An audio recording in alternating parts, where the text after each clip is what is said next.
Took me several years to grow my beard. I always had to fertilize it and oil it to keep it in place. I never felt it had the mojo I dreamed about, but after I started using LoLwiz, it grows an inch each week and has perfect shine. The best thing is, I have more confidence than ever when playing. Yes, LoLwiz has helped me both in-game and out of game.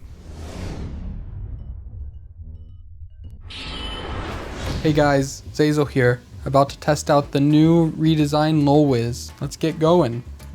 Let's see, I'll try a game of Lux support. Let's see what supports are good for this.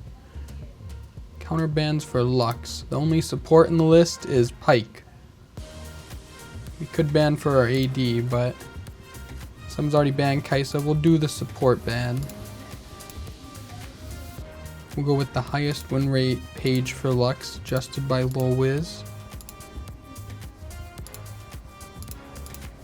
My counter tips. I got some counter tips for Morgana.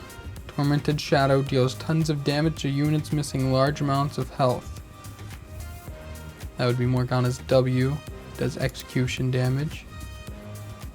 Needs to land her binding to set up her attacks. Play in the wave against dark binding. That's a solid tip actually. None of these are wrong, they are all accurate. It does deal execution damage, and it's a lot of execution damage too, 170%. Let's read my Lux tips real quick. Use your E to zone. Position your W based on the return. That's actually a good one because it is double value on the return. And then E gives vision. Those are pretty useful. Let's see what this Morgana's running. Almost an identical page. His the suggested build is not for support this game, but you can pretty much follow the build either way. Just you would change Doran's Ring for Frostfang. The skill order is actually proper as well. I would go the skill order. Against a pretty low elo bot duo here. What about my AD carry? Oh, it's gonna be a fun one. That's quite low kill participation from the enemy support. Perhaps they're not the greatest player. My jungler has pretty low as well though for a jungler. Usually junglers will hover around 65 to 70 in solo queue. 45 pretty low for a mid laner as well. I'm gonna use my potions to stay full HP in this lane. I'm really vulnerable to all-ins because of Morg Q. It's not wrong about the dark binding. If I get hit by that, I'm probably dead. Their Morgana does play a lot of Morgana though. We can push our lane in base and I can work on my next component in my build. Since Morgana's mostly played mid, it's just a mid build, but I would still follow it. Just you replace your initial starting item with Frostfang and you upgrade it. And then you would build into Ludens. My gold here is a bit awkward because I can't buy boots. So I'll just go with pink and refillable. So my build path this game will actually be really nice because it caps me in CDR. So looking at this, if I get Zhonya's, I'll be 30 from these two. I'll actually have a bit over because I went 10% as my starting runes. The nice thing about this many points in E is my push is actually insane. I just E the wave once and it pushes it. I'm gonna base here. Gonna build into my Lost Chapter here, which is a really nice item for lane. Leveling up gives extra mana. So as I level up through lane, I'll get more mana. What do I max second? Max Q second. Not really an easy choice, but the extra damage on Q might help my one shot. I'm gonna hold my E to slow the wave here, so all the creeps build up. Then I can throw down another E. The cooldown continues even while I'm holding it out, so once my E pops here, I'll have another one up again in 2 seconds and they won't even get to hit my turret very much. You might even get punished for it. I'm gonna ult this, just to scare him off a bit. They're actually both running Nullifying Orb, which is really weird. There's only one mage in the lane. Do we have any one tricks? Oh, we have a Darius one trick potentially. What boots do they recommend? Sorcerers. I can see, I would go Sorks as well if I have Emax. My comments got 500 damage over Morgs. So So my Comet's actually getting a lot of value in this lane. And once I'm one more level off Transcendence popping, and then I'll me 40% CDR. Which is actually really nice this early. I'm going to ult him to stop his base here. He'll be low as well.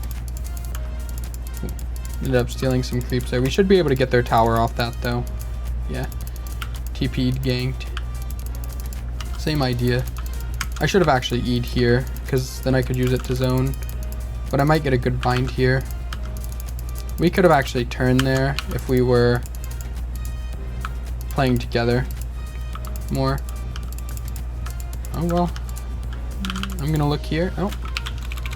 We won this one. Yeah.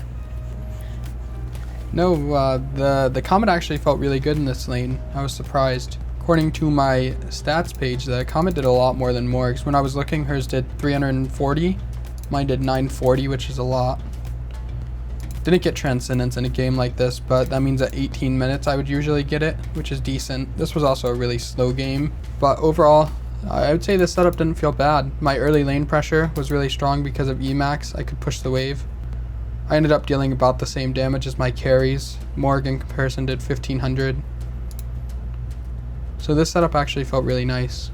Thanks LoLwiz for suggesting the build. I had a lot of fun with it and it felt really strong. Here I actually messed around with this earlier. Something neat about this is I'm not sure if it takes the idle time out, but basically it tracks your APM and your active time versus idle time. I have really high active time. This is actually decent. Idle time would be like standing around, like I right click on my way to lane and just hold it. Something interesting is I press P a whole lot. I think that's the shop. But it tracks a lot of habits you have, like I press tab a lot, and then you can see the community average is 36. Y is my camera reset button. You know, most people don't even use it, so it's 18 is the average. It's really low. Then Q is the most spammable ability on most champions, so the community average is going to be quite high. Yeah, not many people use P or tab, which is surprising, and that's stats you can track and compare yourself to a lot of pros. And it can be useful to track some of these stats, but I wouldn't take it too far to say you need like the highest APM possible, because when I played earlier my APM was like 253 and it varies on your champion and the game, but overall it's a useful stat to have and to be able to use. And I tend to move my mouse almost double in this short game of the community, which is interesting. Yeah, my right clicks make sense. 2500 in a game that's about 20 minutes long. Has some match highlights, including a clip of our I think this was our this wasn't a kill. Oh, it was our kill on Rengar, where I end up hitting the bind on him, igniting him.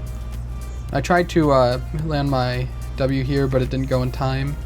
This is the ending, which was quite underwhelming, but it was an easy win thanks to LoLwiz. I don't even have to go for the flash binds.